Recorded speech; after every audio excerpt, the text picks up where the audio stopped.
వంతులు పొందట్లేదు, మిగతా వాళ్ళు పొందుతున్నారు. మగవాళ్ళు ఓన్లీ 10వ వంతు, 1 వంతు ఆదాయం అంటే 1/10 మాత్రమే మహిళలు ఆదాయం పొందుతున్నారు. అదేవిధంగా ప్రపంచంలో ఉన్నటువంటి ఆస్తులలో 3వ వంతు ఆస్తులు మాత్రమే మహిళల పేర్ల మీద మహిళలు సొంతదారులుగా ఉన్నారు. అంటే మీరు అర్థం చేసుకోండి, అంటే జనాభా సగం ఉన్నప్పటికీ, ఎక్కువ టైం వాళ్ళు శ్రమించినప్పటికీ, ఎక్కువ కష్టపడినప్పటికీ కూడా వాళ్ళు పొందేటువంటి ఆదాయం చాలా తక్కువగా ఉంది. అదేవిధంగా వాళ్ళకు ఉన్నటువంటి ఆస్తులు కూడా చాలా తక్కువగా ఉన్నాయి. దీనికి కారణం ఏంటి చెప్పండి? ఇట్లా జనాభా అంటే సగం మంది ఉన్నప్పటికీ కూడా, ఎక్కువ గంటలు పనిచేసినప్పటికీ కూడా ఇంత తక్కువ ఆదాయం ఉండడానికి, ఆస్తులకు కూడా వాళ్ళ సొంతదారులుగా ఉండడానికి కారణం ఏంటిదండి? ఇన్ఈక్వాలిటీ. Very good. లింగ అసమానత. దీనికి కారణం ఏంటంటే జెండర్ ఇన్ఈక్వాలిటీ, లింగ అసమానతల వల్ల మన ప్రపంచంలో ఇటువంటి పరిస్థితి అనేది ఎక్కడ మీరు గ్రామీణ ప్రాంతాలలో చూసినా కనిపిస్తుందండి, ఎక్కడ మన ఇంట్లో చూసుకున్నా కనిపిస్తుంది, ఎక్కడ అయినా కానీ కనిపిస్తుంటది. దీనికి కారణం లింగ అసమానత. ఓకే, నెక్స్ట్ జెండర్ ఇన్ఈక్వాలిటీ అన్నాం కదా. What is gender? దీని గురించి మీకు నెక్స్ట్ సెషన్ లో మేడం చెప్తారండి. జస్ట్ నేను బ్రీఫ్ గా, అంటే మీకు అర్థం కావడానికి జస్ట్ ఒక 1-2 minutes దీని గురించి డిస్కస్ చేసుకుందాము. What is gender? జెండర్ అంటే ఏంటంటే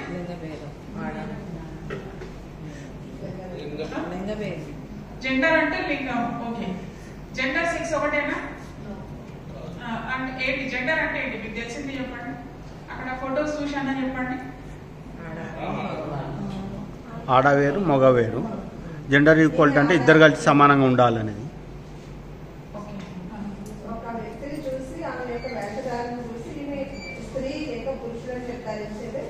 ఓకే, ఇక్కడ ఏంటంటే సమాజము ఆడవాళ్ళంటే ఎట్లుండాలి, మగవాళ్ళంటే ఎట్లుండాలి అనేది సమాజంలో నిర్మితమైనటువంటి పాత్రలు అనేది జెండర్ అండి. సెక్స్ అనేదేమో మామూలుగా సెక్స్, జెండర్ అనేది రెండు డిఫరెంట్ అనమాట. ఇక్కడ సెక్స్ అంటే ప్రత్యేకమైన ఆడవాళ్ళకు మగవాళ్ళకు ప్రత్యేకమైనటువంటి హార్మోన్స్ కానీ, సెక్సువల్ ఆర్గాన్స్ కానీ ప్రత్యేకంగా ఉంటాయి. ఇది జెండర్ అనేది ఏంటంటే పుట్టిన తర్వాత సెక్స్ వల్ల ఆడవాళ్ళ మగవాళ్ళ అనేది తెలుస్తుంది. కానీ పుట్టిన తర్వాత సమాజము ఆడవాళ్ళంటే ఇట్లుండాలి, మగవాళ్ళంటే ఇట్లుండాలి. ఉదాహరణకు మనం తీసుకున్నట్లయితే ఆడవాళ్ళకి లాంగ్ హెయిర్ ఉండాలి, మగవాళ్ళకి షార్ట్ హెయిర్ ఉండాలి. ఆడవాళ్ళంటే మీరు ఇంతకుముందు మేడం చెప్పారు వేషధారణ. ఆడవాళ్ళు చిన్నప్పుడు పుట్టినప్పుడు చిన్న ఫ్రాక్లు వేసుకుంటారు ఆడపిల్లలు, తర్వాత లంగా బ్లౌజ్ వేసుకుంటారు. పెద్దగైన తర్వాత శారీ వేసుకోవాలి, హాఫ్ శారీ వేసుకోవాలి. అదే మగవాళ్ళు ఉన్నారనుకోండి, మగపిల్లలు చిన్నప్పుడు నిక్కర్లు వేసుకోవాలి. ఇవన్నీ కూడా సమాజం అంటే ఆడవాళ్ళు ఇంట్లో వంట పని చేయాలి, మగవాళ్ళు మాత్రమే బయట పని చేయాలి. ఇవన్నీ కూడా సమాజము నిర్మించింది అనమాట. జెండర్ అంటే ఆడవాళ్ళు ఇట్లుండాలి, మగవాళ్ళు ఇట్లుండాలి అనేది చెప్పేదే జెండర్. మీరు అక్కడ ఫోటో చూసినా తెలుస్తుందంటే ఆడవాళ్ళు ఎట్లా ఉన్నారు, మగవాళ్ళు ఎట్లున్నారు అనేది. నెక్స్ట్ ఒకసారి మనం జెండర్ కు సెక్స్ మధ్య ఉన్నటువంటి డిఫరెన్స్ ఏంటి అనేది చూద్దామండి. సెక్స్ అనేది ఏంటంటే ఇది బయాలజికల్ క్యారెక్టరిస్టిక్ అండి, అంటే అది పుట్టుకతో మనకి వస్తుంది. ఇది నెక్స్ట్ ఇది న్యాచురల్ ఫినామినా అండి. సెక్స్ అనేది మొత్తం పెట్టేసేయండి. ఇది యూనివర్సల్ గా అంటే ప్రపంచవ్యాప్తంగా కూడా సెక్స్ అంటే ఆడవాళ్ళకి మగవాళ్ళు ఒకే రకంగా ఉంటారండి, యూనివర్సల్ గా ఉంటుంది. ఇది స్టాటిక్ గా ఉంటుంది, ఇది మార్పు అనేది ఉండదండి. సెక్స్ లో ఎక్కడైనా ట్రాన్స్ప్లాంటేషన్ అట్లా చేస్తే తప్ప ఇది స్టాటిక్ గా ఉంటుంది. ఇది సెక్స్ లో ఏంటంటే ఆడవాళ్ళు బలహీనంగా ఉంటారు, మగవాళ్ళు బలంగా ఉంటారండి. అంటే అది న్యాచురల్ గా వచ్చింది, అది ఫిజికల్ గా ఇన్ఈక్వాలిటీ. అంటే ఆడవాళ్ళకు ఉన్నంత మగవాళ్ళకు ఉన్నంత బలం ఆడవాళ్ళకు ఉండదండి. మగవాళ్ళు ఒక 100 kgs బ్యాగ్ కూడా ఎత్తగలుగుతారు, ఆడవాళ్ళు ఎత్తగలుగుతారా? అసలు అంటే ఇన్ఈక్వాలిటీ ఫిజికల్ గా, సెక్స్ లో ఫిజికల్ గా ఇన్ఈక్వాలిటీ అనేది ఉంది. అదేవిధంగా జెండర్ అనేది తీసుకున్నప్పుడు జెండర్ అనేది ఒక సోషల్ కన్స్ట్రైంట్ అండి, అంటే సోషల్ కన్స్ట్రక్ట్ సమాజంతో నిర్మించబడింది. ఇది పుట్టుకతో రాదు, ఇంతకు ముందు నేను చెప్పాను, ఇది పుట్టుకతో రాదు. లెర్న్డ్ బిహేవియర్ అంటే ఇది సమాజం చేత ఆపాదించబడింది. జెండర్ అనేది సమాజం చే ఆపాదించబడింది. ఇది కొన్ని రకాల సంస్కృతి, సమాజము, తర్వాత హిస్టరీ, జియోగ్రఫీలో వేరే రకంగా ఉంటుందండి. అంటే ఇక్కడ ఇట్లా మాతృస్వామిక వ్యవస్థ మన కొన్ని ఏరియాలలో, మన దేశంలో కూడా నార్త్ ఈస్ట్ స్టేట్లలో మాతృస్వామిక వ్యవస్థ ఉంటుందండి. ఎక్కువ ప్రాంతాలలో పితృస్వామిక వ్యవస్థ ఉంటుంది. అక్కడ ఏంటంటే అక్కడ ఆడవాళ్ళది ఎక్కువగా డామినేషన్ ఉంటుంది ఎక్కడైతే మాతృస్వామిక వ్యవస్థ ఉందో. ఇక్కడ మగవాళ్ళ పితృస్వామిక వ్యవస్థ ఉన్నప్పుడు మగవాళ్ళది ఎక్కువగా డామినేషన్ అనేది ఉంటుంది. ఇది నాన్ స్టాటిక్ అండి. తర్వాత ఇది సోషల్ గా ఇన్ఈక్వాలిటీ అనేది ఉంటుంది. ఇక్కడేమో మనం సెక్స్ లో ఫిజికల్ గా ఇన్ఈక్వాలిటీ అన్నాం, అక్కడ ఏంటంటే సామాజికంగా, ఆర్థికంగా, రాజకీయంగా. మీరు ఇంతకుముందే చెప్పారు మహిళలు పరిపాలన చేయట్లేదు. ఇక్కడ ఏంటంటే మనం జెండర్ విషయంలో తీసుకున్నప్పుడు సామాజికంగా కానీ రాజకీయంగా కానీ ఆర్థికంగా కానీ ఈక్వాలిటీ అనేది ఉందండి ఇద్దరికి కూడా. ఏది మహిళలకు తీసుకున్నా పురుషులకు తీసుకున్న ఇన్ఈక్వాలిటీ ఉంది. ఈ ఇన్ఈక్వాలిటీని మనం ఈక్వాలిటీ దిశగా చేసేటువంటి డెవలప్మెంట్ ఏమంటారంటే ఎన్జెండర్డ్ డెవలప్మెంట్ అంటారండి. మీరు విన్నారు, ఆ పదం విన్నారు అనుకుంటా. ఎన్జెండర్డ్ డెవలప్మెంట్ అని అంటారు. ఇప్పుడు నేను పెట్టాను మీకు ఏదైతే సస్టైనబుల్ డెవలప్మెంట్ గోల్స్ లో 9 థీమ్స్ లలో last theme women friendly village అని చెప్పారు. యాక్చువల్ గా అది ఎంఓపిఆర్ గైడ్ లైన్స్ లలో అది ఉండదండి. అది ఏముంటుందంటే ఎన్జెండర్డ్ డెవలప్మెంట్ ఇన్ విలేజ్ అని ఉంటుంది. కాకపోతే ఆ పదం ఎవరికి అర్థం కావట్లేదు అని దాన్ని తీసేసి ఉమెన్ ఫ్రెండ్లీ విలేజ్ అని పెట్టారు. దాన్ని అంటే ఈ ఏదైతే సామాజికంగా ఆర్థికంగా రాజకీయంగా ఉన్నటువంటి అసమానతలను తొలగిస్తూ సమానత్వం దిశగా తీసుకుపోయేటువంటి అభివృద్ధిని మనం ఎన్జెండర్డ్ డెవలప్మెంట్ అని అంటున్నాం. ఇక్కడ ఈ ఏదైతే అభివృద్ధి కనుక ఇది యుఎన్డిపి రిపోర్ట్ 2017 ప్రకారం అభివృద్ధి కనుక ఎన్జెండర్డ్ అంటే మహిళలకు అనుకూలంగా కనుక లేకపోతే అటువంటి అభివృద్ధి చాలా ప్రమాదకరమైనటువంటి అభివృద్ధి అండి. అభివృద్ధి మొత్తం జరిగింది లింగ సమానత్వం లేకపోతే ఆ అభివృద్ధిని నిజమైనటువంటి అభివృద్ధి అన్నారంటే అది చాలా ప్రమాదకరమైనటువంటి అభివృద్ధి. ఏ సొసైటీలో అయితే ఆడవాళ్ళు అంటే మహిళలు ఇన్విజిబుల్ గా అంటే వాళ్ళ వాయిస్ లెస్ గా కనిపించకుండా వాళ్ళు విలువ లేకుండా ఉన్నప్పుడు అటువంటి సొసైటీని మనం అభివృద్ధి చెందినటువంటి సమాజము అని పిలువము. ఇది ఎన్జెండర్డ్ డెవలప్మెంట్ అండి. దీనికి ఉన్నటువంటి అవకాశాలు ఏంటి? ఫస్ట్ మనం జెండర్ ఈక్విటీ అంటే మహిళలకు పురుషులతో సమానంగా మనం అవకాశాలు అనేది కల్పించాలండి. ఈ సామాజికంగా ఉన్నటువంటి డిసడ్వాంటేజెస్ కూడా తొలగిస్తూ మనం అవకాశాలు కల్పించాలి. దీని గురించి కూడా మీకు నెక్స్ట్ సెషన్ లో మేడం చెప్తారండి, అందుకని నేను దీంట్లో డీటెయిల్ గా చెప్పాను. జెండర్ ఈక్విటీ అంటే మనం ఆడవాళ్ళకి మగవాళ్ళతో సమానంగా అవకాశాలను కల్పించాలి. తర్వాత ఈక్వాలిటీ అంటే వాళ్ళకు ఉన్నటువంటి ఎంటర్టైన్మెంట్స్ కానీ ఆపర్చునిటీస్ కానీ రైట్స్ కానీ వాళ్ళు యూటిలైజ్ చేసుకునేటట్టు ఎన్షూర్ చేయాలి.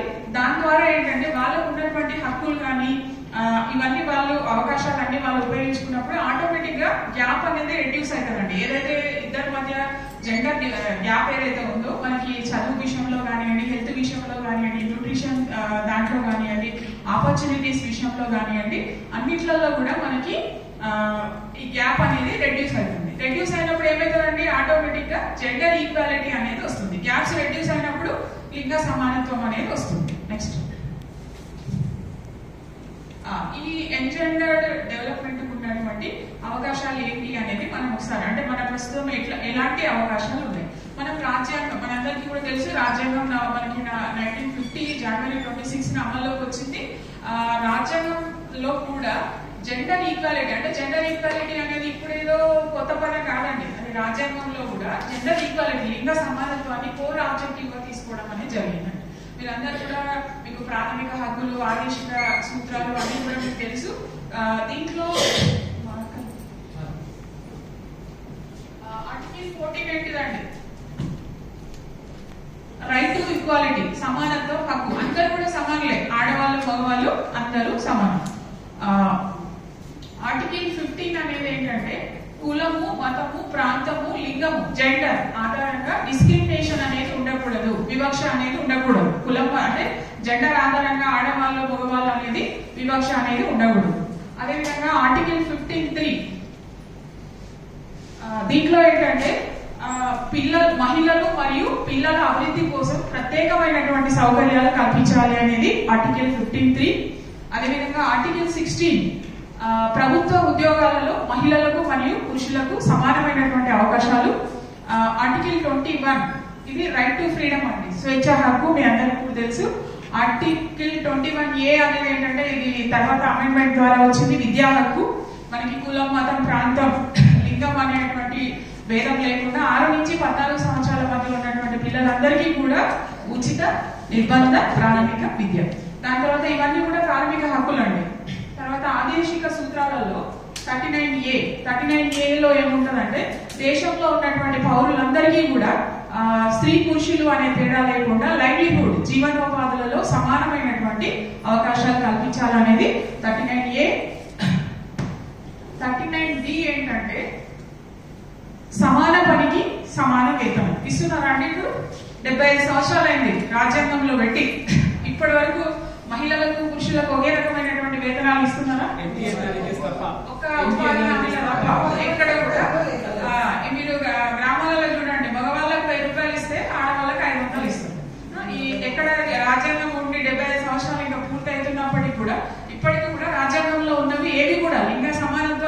ఆబ్జెక్టివ్ గా తీసుకున్నప్పటికీ కూడా ఎక్కడికి ఒక 10-20% ఏమైనా మార్క్ వచ్చిందేమో కానీ మార్కులు మాత్రం ఏ విధంగా రాలేదు. తర్వాత 39F అనేది ఏంటంటే ఈ పిల్లలు మహిళలు గౌరవప్రదమైనటువంటి జీవితం గడపడానికి ప్రభుత్వాలు విధానాలు కానీ పాలసీలు కానీ రూపొందించాలి అనేది 39F లో ఉందండి. ఇది జస్ట్ అంటే జెండర్ ఈక్వాలిటీకి ఉన్నటువంటి అవకాశాలు ఏంటి అనేది అందులో రాజ్యాంగంలో పెట్టినటువంటి అవకాశాలు. నెక్స్ట్ అండి, తర్వాత ఆర్టికల్ 243G అనేది అంటే జస్ట్ పంచాయతీరాజ్కి సంబంధించి 73 అమెండ్మెంట్ అండి. మీరు అందరూ విని ఉంటారు. 73వ రాజ్యాంగ సవరణ ద్వారా 29 అంశాలను స్థానిక ప్రభుత్వాలకు బదిలీ చేయడం జరిగింది. స్థానిక ప్రభుత్వం అంటే ఏంటంటే గ్రామ పంచాయతీ. అంటే మన దేశంలో వాళ్ళు 73వ రాజ్యాంగ సవరణలో ఈ ఏదైతే 29 అంశాలు ఉన్నాయో ఆ 29 అంశాలను రాష్ట్రాలకు అంటే స్థానిక ప్రభుత్వాలు ఏదైతే గ్రామ పంచాయతీలకు బదిలీ చేసేటువంటి బాధ్యత రాష్ట్ర ప్రభుత్వాలకు ఇవ్వడం అనేది జరిగింది. అయితే అన్ని రాష్ట్రాలు అవి బదిలీ చేయలేదండి. మన దేశంలో కేరళ రాష్ట్రం మాత్రమే ఉన్న అధికారాలన్నింటినీ కూడా గ్రామ పంచాయతీలకు ఇవ్వడం జరిగింది, కానీ ఇంకా ఏ రాష్ట్రం కూడా ఇవ్వలేదు. కాకపోతే 29 అంశాలు ఏదైతే ఉందో ఆ 29 అంశాలలో మహిళ మరియు శిశు అభివృద్ధి అనేది కూడా ఒక అంశం అండి.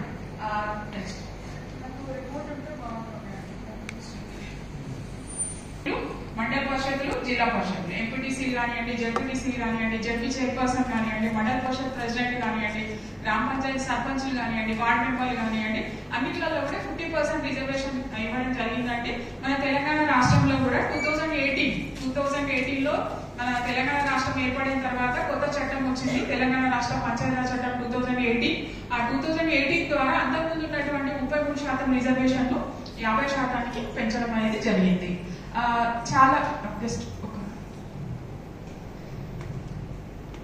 చాలా స్కీమ్స్ అండి కేంద్ర రాష్ట్ర ప్రభుత్వాలు అమలు చేస్తున్నటువంటి చాలా పథకాలు కూడా మహిళల బెనిఫిట్ కోసం అమలు చేస్తున్నటువంటి పథకాలు. మీకు తెలిసినటువంటి ఒక స్కీమ్ చెప్పండి. ఫ్రీ బస్సు మహాలక్ష్మి స్కీమ్ అనేది కొత్త గవర్నమెంట్ వచ్చిన తర్వాత పెట్టారు. గ్రామీణ ప్రాంతాలలో మహిళలకు బెనిఫిట్ కోసం అమలు చేస్తున్నటువంటి స్కీమ్స్ ఏంటంటే ఒకటి వెరీ గుడ్, సెల్ఫ్ ద్వారా ఏదైతే ఉందో ఇందిరా క్రాంతి పథకం అంటే ఇంతకుముందు ఐకేపీ సెల్ఫ్ ద్వారా అమలు చేస్తున్నటువంటి పథకాలన్నీ కూడా మహిళల బెనిఫిట్ కోసమే. బ్యాంక్ లింకేజ్ కానివ్వండి, వాళ్ళు సెల్ఫ్ ఎంప్లాయ్మెంట్ యూనిట్స్ పెట్టుకోవడం కానివ్వండి, అన్ని కూడా మనకి మహిళల బెనిఫిట్ కోసం. అదేవిధంగా అంగన్వాడీ సెంటర్ ద్వారా అమలవుతున్నటువంటి ఆరోగ్య లక్ష్మి పథకం కానీ ఇవన్నీ కూడా మనకు ఆసరా పథకం కింద ఉమెన్ కి విడోస్ కి ఇచ్చేటువంటి పెన్షన్స్ కానీ ఇవన్నీ చాలా రకాల స్కీమ్స్ కూడా ఉమెన్ బెనిఫిట్ కోసం అమలు చేస్తున్నారు. దాని తర్వాత మనకి ఏదైతే థీమ్ 9 ఇంతకు ముందు చెప్పినటువంటి ఇప్పుడు కొత్తగా 2030 వరకు ఈ లక్ష్యాలన్నీ సాధించడానికి మహిళా స్నేహపూర్వక గ్రామ పంచాయతీ ఏదైతే ఉందో దాని యొక్క ముఖ్యమైనటువంటి లక్ష్యం కూడా ఏంటంటే బాలిక మరియు మహిళా సాధికారత సాధించడం. అంటే మగవాళ్ళతో పాటు సమానంగా ఆడవాళ్ళకు అవకాశం కల్పించినప్పుడు బాలిక మరియు మహిళా సాధికారత సాధించడం ద్వారా లింగ సమానత్వాన్ని సాధించడం అనేది ఇంతకుముందు నేను చెప్పిన ఏదైతే మహిళా స్నేహపూర్వక గ్రామ పంచాయతీ యొక్క లక్ష్యం అండి.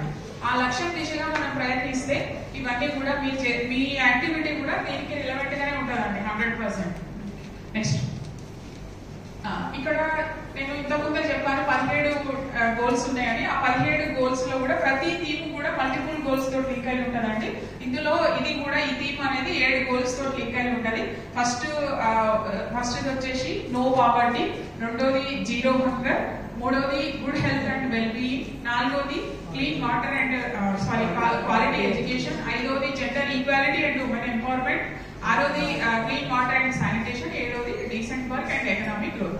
ఈ 7 సస్టైనబుల్ డెవలప్మెంట్ గోల్స్ తోటి మనకు ఉమెన్ ఫ్రెండ్లీ గ్రామ పంచాయతీ అనేది లింక్ చేయబడి ఉంది. నెక్స్ట్ ఇంకొకటి అండి, మీరు 25 కింద చూడండి, ప్రతి థీమ్ కూడా టార్గెట్స్ ఇండికేటర్స్ ఉంటాయండి. మీరు రేపు సిఎస్ఓగా వర్క్ చేసిన తర్వాత కూడా ఆ గ్రామ పంచాయతీ మహిళా స్నేహపూర్వక గ్రామ పంచాయతీగా ట్రాన్స్ఫార్మ్ మారిందా అని చేయడానికి ఏంటంటే ముఖ్యంగా ఇండికేటర్స్ ఉంటాయండి.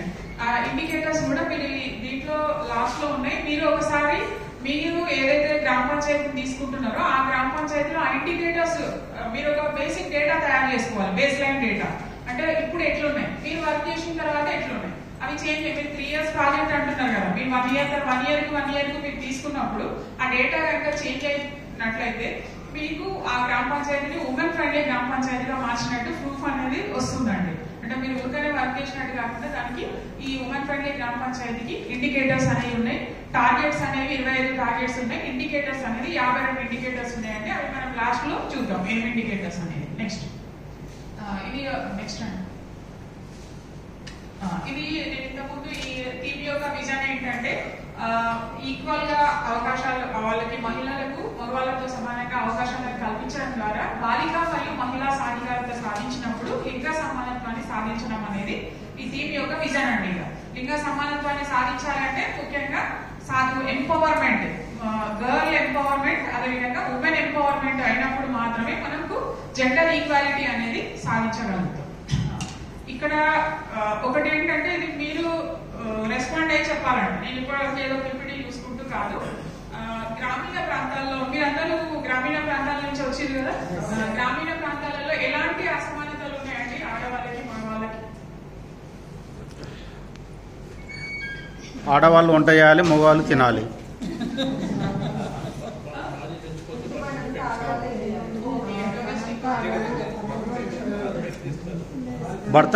భర్త చనిపోతే భార్య గాజులు బొట్టు తీసేయాలి. భార్య చనిపోతే భర్తకి ఏం లేదు. భర్తకి భార్య చనిపోతే 1 నెల 15 రోజులు పెళ్లి చేయాలి. ఆడదానికైతే పెళ్లి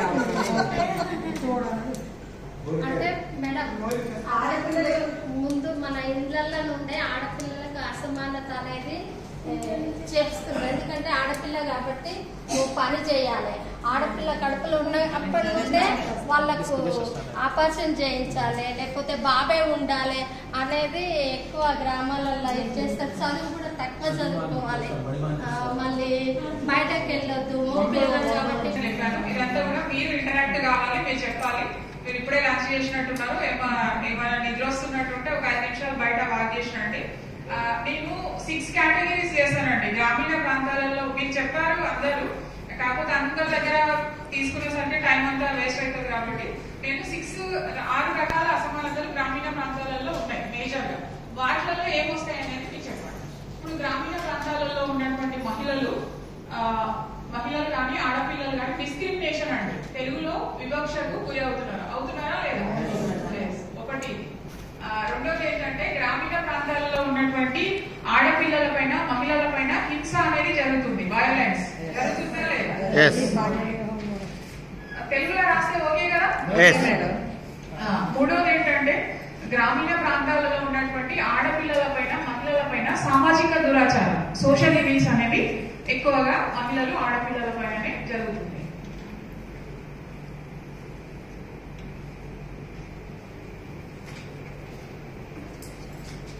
నాలుగోది ఏంటంటే ఇంతకుముందు మీరు చెప్పారు ఆడవాళ్ళు మొత్తం ఇంటి పని చేస్తున్నారని. ఆడవాళ్ళు అంటే మహిళలు చేసేటువంటి ఇంటి పని, వాళ్ళు ఏదైతే అన్పెయిడ్ కేర్ కానీ డొమెస్టిక్ వర్క్ కానీ ఇంటి పనికి గుర్తింపు అనేది లేదు. ఇప్పుడు మగవాళ్ళు పొద్దున లేచి భార్య వండి పెడితే తీసుకొని లంచ్ బాక్స్ కూడా తీసుకొని ఊరికి ఎక్కడో బయట పనిచేసి సాయంత్రానికి 500-1000 రూపాయలు తీసుకొని ఇంటికి వస్తారు. అదే ఇంట్లో ఉన్నటువంటి ఆయన భార్య ఏం చేస్తారు, పొద్దున లేచిన దగ్గర నుంచి ఇంటి మొత్తం చాకిరీ చేసి ఇంట్లో మొత్తం పని చేస్తారు. ఆ సాయంత్రం ఆయన 500 తీసుకొస్తే ఆయనే మొత్తం ఇంటికి యజమాని, మొత్తం ఆయన కష్టపడి ఇల్లంతా పోషిస్తున్నాడు. కానీ ఆయనకు ఉన్నటువంటి వాల్యూ ఆమె అంతకంటే ఉండాలి. ఇంతకుముందు చెప్పాం మనం 16 గంటలు పని చేస్తున్నాను. ఎంత పని చేసినప్పటికీ కూడా మహిళలు చేసేటువంటి ఇంటి పనికి గుర్తింపు అనేది లేదు. గుర్తింపు లేని చాకిరీ.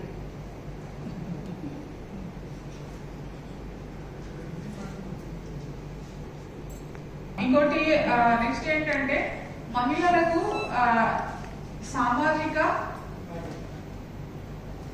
రాజకీయ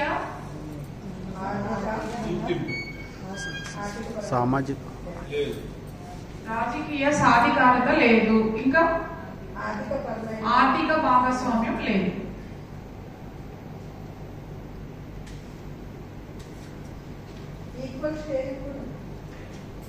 దీంట్లోనే వస్తాయండి. అది మీరు ఒక్కొక్క దాని గురించి మనం డీటెయిల్ గా డిస్కస్ చేసుకుందాం. ఆరవది వచ్చేసి ఏంటంటే వీళ్ళకు యాక్సెస్ అనేది ఉన్నదండి. మహిళలకు ముఖ్యంగా sexual and reproductive health and rights, వాళ్ళకు ఉన్నటువంటి హక్కులు కానీ వాళ్ళ యొక్క సెక్సువల్ లైఫ్ కానీ రిప్రొడక్టివ్ లైఫ్ వాటి గురించి వాళ్ళకి అవగాహన అనేది లేదు. దీన్ని తెలుగులో ఏమంటారు? ఆరోగ్యపరమైన sexual and reproductive health and rights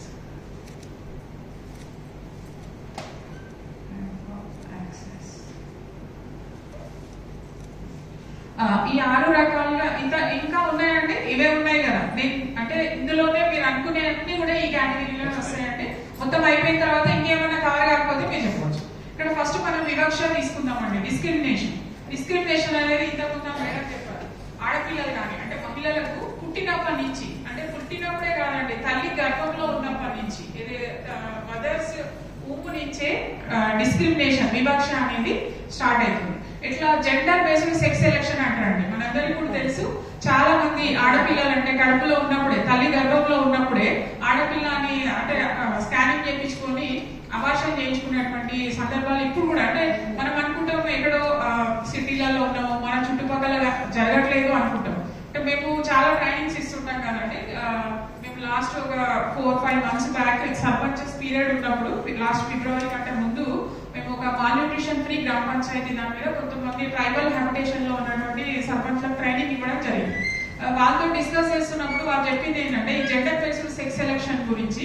ఇంతకుముందు ఎక్కడన్నా మనము హాస్పిటల్లో ఎక్కువ డబ్బులు తీసుకొని ఇంటీరియర్ రూరల్ ఏరియాలలో స్కానింగ్ చేసి చెప్తారు అమ్మాయా అబ్బాయా. కానీ ఇప్పుడు అట్లా కాదు. వాళ్ళకి ఏంటంటే ట్రైబల్ భద్రాద్రి కొత్తగూడెం ఏరియాలో, ఆదిలాబాద్ ఐటీడీ ఏరియా ఉన్నటువంటి ఏరియాలలో ఈ ఆటోలో స్కానింగ్ మిషన్ తీసుకొస్తారంట ఇంటికి అర్ధరాత్రి, ఎవరు లేనప్పుడు, అంటే ఎవరు చెక్ చేయరు కదా అప్పుడు ఆ టైంలో. అర్ధరాత్రి టైంలో తీసుకొచ్చి ఆడపిల్లనా మగపిల్లనా అని చెప్పి, ఆడపిల్ల అయితే అబార్షన్ చేస్తే 50,000 ప్యాకేజ్, లేదు ఆడపిల్లనా మగపిల్ల అని చెప్పి అనుకో 30,000. అంటే ఇట్లాంటి ప్యాకేజ్లతో కూడా ఇంత టెక్నాలజీని కూడా వాళ్ళు ఇట్లా వాడుకుంటున్నారండి. ఇప్పుడు డబ్బులు అంటే వాళ్ళు స్కానింగ్ చేయించి చెప్పి అబార్షన్ కూడా చేపిస్తే 50,000 రూపాయలు. అంటే ఇప్పుడు తల్లి గర్భంలో ఇంత అందరికీ తెలిసి జెండర్ ఈక్వాలిటీ అని మాట్లాడుతున్నా ఇప్పటికీ కూడా ఈ రోజుకు కూడా ఆడపిల్లల్ని కడుపులో ఉన్నప్పుడే చంపేస్తున్నారు. అంటే వివక్ష అనేది ఎక్కడి నుంచి స్టార్ట్ అవుతుంది? తల్లి గర్భంలో ఉన్నప్పటి నుంచే ఆడపిల్లల మీద వివక్ష అనేది స్టార్ట్ అవుతుంది. మనం దాన్ని జెండర్ బేస్డ్ సెక్స్ సెలెక్షన్ అంటామండి. తర్వాత చెప్పండి, మీరు పుట్టినప్పటి నుంచి చనిపోయేంత వరకు ఎలాంటి వివక్ష ఉంటది?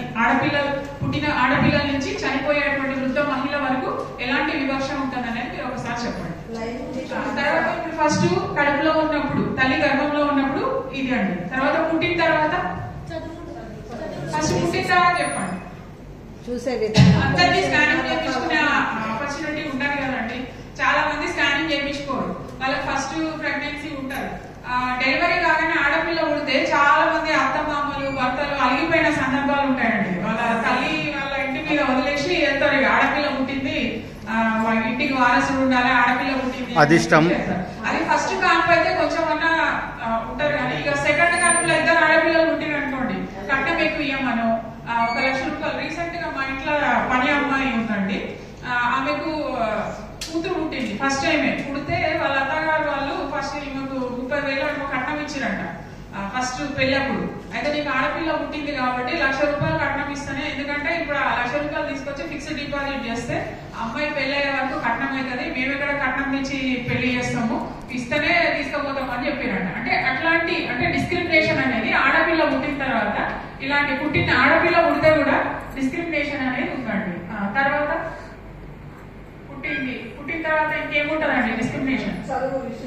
ఇంకా చదువు దాకా కాదు. ఫస్ట్ పుట్టిన తర్వాత మీరు 5 years లోపు తీసుకోండి. 5 years లోపు ఏముంటదంటే వాళ్ళ ఆరోగ్యం, ఇప్పుడు హెల్త్ విషయంలో కానీ, వాళ్ళ ఫుడ్ విషయంలో కానీ, తర్వాత వ్యాక్సినేషన్ ఇమ్యునైజేషన్ విషయంలో కానీ హెల్త్ తీసుకోండి. మీరు ఉదాహరణకి హెల్త్ విషయం తీసుకుంటే, అదే ఆడపిల్లలకి ఏమన్నా జ్వరము ఏమన్నా జబ్బు చేసింది అనుకోండి, గవర్నమెంట్ హాస్పిటల్లను లోకల్ గా R&B దగ్గరలో చూపిస్తారు. అదే మగపిల్లలకు అయింది అనుకోండి, ఇంట్లో వారసుడు మళ్ళీ ఆయనకి ఏదన్నా అయితే ఇబ్బంది, మన మొత్తం కుటుంబాన్ని మొత్తం ఫ్యూచర్ లో పోషించాల్సింది ఆయనే అని ఎంత అప్పు చేసైనా ప్రైవేట్ హాస్పిటల్ తీసుకెళ్తారండి. అంటే వాళ్ళ హెల్త్ విషయంలో కూడా ఆడపిల్లలకి డిస్క్రిమినేషన్ అనేది ఉంటుంది. రెండోది న్యూట్రిషన్ చూడండి, మీరు చాలా మంది ఫీడింగ్ చేసేటప్పుడు, వాళ్ళు ఫీడ్ చేసేటప్పుడు కూడా, అంటే చాలా మంది పేద కుటుంబాల వాళ్ళు ఏంటంటే 2-3 నెలలు కాగానే కూలి పని పోతారండి.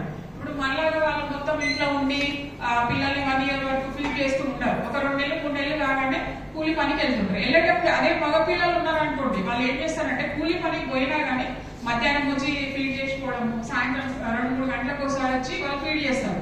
అదే ఆడపిల్లలు మీరు అబ్జర్వ్ చేయండి, వాళ్ళు వెళ్ళి మళ్ళీ రారు, ఇంట్లోనే ఏదో లోకల్ మిల్క్ కానీ దాంతో వాళ్ళకి ఫీడ్ చేస్తుంటారు తప్ప వాళ్ళకి అంత బలంగా ఉండాలి, అంత హెల్దీగా ఉండాలి అట్లా ఏం చూసుకోరు. ఏదో పుట్టింది కదా పెరుగుతుంది అమ్మ అన్నట్టు ఉంటారు. కానీ అదే మగపిల్లవాడికి తీసుకున్నటువంటి కేర్ ఆడపిల్లలకి తీసుకోరు. అదే విధంగా వ్యాక్సినేషన్, మీరు వ్యాక్సిన్స్ కూడా చూడండి, మగపిల్లలకి పోలియో కానీ ఇంకా రకరకాల జబ్బులకి మేము వ్యాక్సిన్స్ ఇస్తున్నాం. ఆ వ్యాక్సిన్ కరెక్ట్ గా వేయించాలి, ఎందుకంటే ఏదైనా వికలాంగుడు అవుతాడు, ఏదైనా రోగాల బారిన పడతాడు అని చెప్పేసి వ్యాక్సిన్లు కూడా మగపిల్లలకు కరెక్ట్ టైం వేపిస్తారండి. ఆడపిల్లలకు అంత ఇంట్రెస్ట్ ఏమో తీసుకోరు, ఏదో టైంకి వేయాలి ఆశా వర్గం చెప్పిందను. అది కూడా మనకి హెల్త్ విషయంలో కానీ, న్యూట్రిషన్ విషయంలో కానీ, తర్వాత ఇమ్యునైజేషన్ విషయంలో కానీ ఆడపిల్లలకి మగపిల్లలకి వివక్ష అనేది ఉంటుంది. ఇంకా 5 సంవత్సరాల తర్వాత ఇంకేంటిదండి?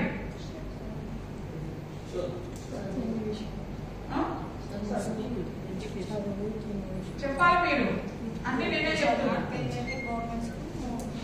5 సంవత్సరాల తర్వాత ఎక్కడికి వెళ్తారు? స్కూల్కి వెళ్తారు. స్కూల్కి వెళ్ళినప్పుడు కూడా మగపిల్లలు ఎక్కడికి పంపిస్తారు? Private school. వాళ్ళకి మంచి మంచి యూనిఫామ్స్ కొంటారు, మంచి మంచి అంటే బస్సులో పంపించడము, ఇంగ్లీష్ మీడియం చదివించడము. అదే ఆడపిల్లలు ఏం చేస్తారు? లోకల్ ఉన్నటువంటి అంగన్వాడీ సెంటర్ లేదంటే గవర్నమెంట్ స్కూల్ పంపిస్తారు. అది కూడా స్కూల్ విషయంలో కూడా వాళ్ళకి డిస్క్రిమినేషన్ అనేది ఉంటుంది. తర్వాత స్కూల్ కొద్ది రోజులు పోతారు, పోయిన తర్వాత ఏమవుతుందండి? కొంచెం పెద్దగా అవుతారు ఆడపిల్లలు. అప్పుడు ఇంటి పని బాధ్యత ఎవరికి అప్పగిస్తారు? ఇంటి పని మొత్తం ఆడపిల్లలు చేయాలి. మగపిల్లగాడు ఏమవుతాడు? స్కూల్ పోతాడు, వాడు బ్యాగ్ వేస్తాడు, మళ్ళీ సాయంత్రం ఇంట్లో పడేస్తాడు, ఆడుకోవడానికి పోతాడు. పొద్దున కూడా వాడు లేస్తాడు, దర్జాగా బయట తిరిగి వస్తాడు, స్కూల్ టైంకి వస్తాడు, రెడీ అయిపోతాడు తప్ప ఇంట్లో పని అనేది మగపిల్లలతో చేయించాలి. ఆ అమ్మాయిలు ఎవరైతే ఉన్నారో వాళ్ళు ఇంట్లో పని చేయాలి. ఇంకా తమ్ముడు చెల్లెలు ఎవరైనా ఉంటే వాళ్ళు స్కూల్ కూడా మాన్పిస్తారండి పట్టుకోవడానికి. లేదు తల్లిదండ్రులు పొద్దులు లేస్తే కూలి పని పోతులు అనుకోండి, ఇంట్లో పని చేయాలని వాళ్ళకు 10-12 సంవత్సరాలు వచ్చిన తర్వాత 6th క్లాస్ 7th క్లాస్ వస్తే వాళ్ళను ఆడపిల్లల్ని స్కూల్ కూడా మాన్పించేస్తారు. అంటే ఇక్కడ వాళ్ళకి ఎడ్యుకేషన్ విషయంలో కూడా డిస్క్రిమినేషన్ అనేది ఉంది. ఇక్కడ పాఠశాల తర్వాత వాళ్ళకి ఎక్కువగా డ్రాప్ అవుట్స్ ఎవరు ఉంటారంటే తర్వాత చైల్డ్ లేబర్ అండి. చాలా వరకు ఏంటంటే మీరు అబ్జర్వ్ చేస్తే ఎక్కువ మంది మన టౌన్స్ లలో కానీ సిటీలలో కానీ ఎక్కడైనా పని చేయడానికి ఎవరు తీసుకొస్తారంటే ఎక్కువగా ఆడపిల్లలు. చిన్న చిన్న పిల్లల్ని పట్టుకోవడానికి, ఇట్లా గిన్నెలు కడగడానికి. ఇప్పుడు మీరు బంజారా హిల్స్, జూబ్లీ హిల్స్ ఏరియాలలో చూడండి, ఎక్కువ మంది ఆడపిల్లలే ఉంటారు. ప్రతి ఇంట్లో 3-4, ఒక్కొక్క పిల్ల అంట ఒకళ్ళు వెనక ఉండి వాళ్ళ అన్ని నీడ్స్ చూసుకోవడము. అట్లా మొత్తం కూడా ఎక్కువ మంది ఆడపిల్లల్ని వాళ్ళు పనికి అంటే పేద కుటుంబాల వాళ్ళు పనికి కూడా వాళ్ళు చదువు బంద్ చేపించేసి పనికి పంపిస్తారు. చైల్డ్ లేబర్ గా కూడా ఎక్కువగా ఆడపిల్లలే ఉంటారు. తర్వాత చైల్డ్ మ్యారేజెస్ తర్వాత చైల్డ్ మ్యారేజెస్ అండి. ఇంకోటి ఏంటంటే వాళ్ళకి 14 సంవత్సరాలు దాటి అనుకోండి, ఇక ఫ్యూచర్ లో కట్నాలు ఎక్కువ ఇవ్వాలి వీళ్ళకు. కట్నాలు తర్వాత వాళ్ళు పెరుగుతుంటే భద్రత అనేది, సెక్యూరిటీ అనేది కూడా తక్కువ పేద కుటుంబాల వాళ్ళు. మళ్ళీ ఎక్కువ మంది ఏంటంటే తండ్రి లేడనుకోండి, తండ్రి లేకుండా కూడా పిల్లలకి మనం పెంచలేము. ఇలాంటి అనుకుంటే